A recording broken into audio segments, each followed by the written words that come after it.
每一天，牧师陪你读圣经。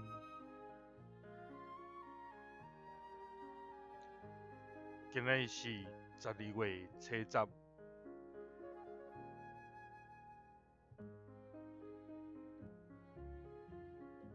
提摩太后书3章24到26节。主的僕人无应该冤家，着温柔对待众人，熬假释，熬忍受，温柔劝解反对者，检察上帝为互因悔改，捌真理。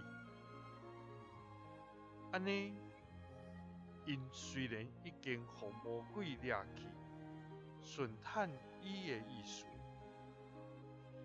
嘛还会晓悟过来，脱离伊的罗网。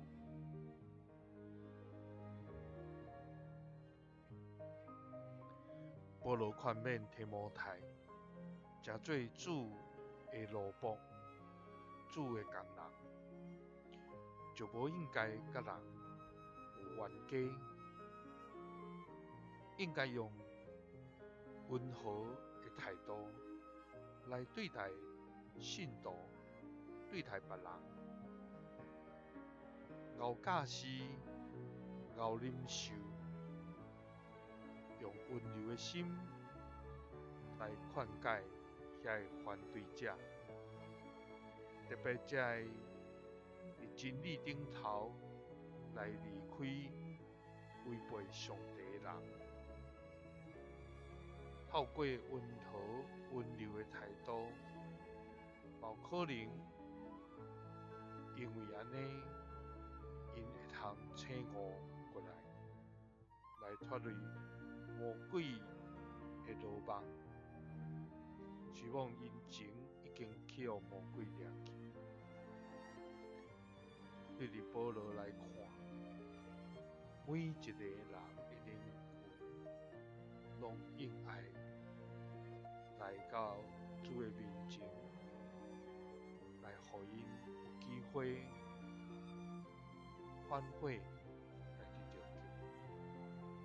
毋是伫遐用无好的言辞，也是审判来对待伊。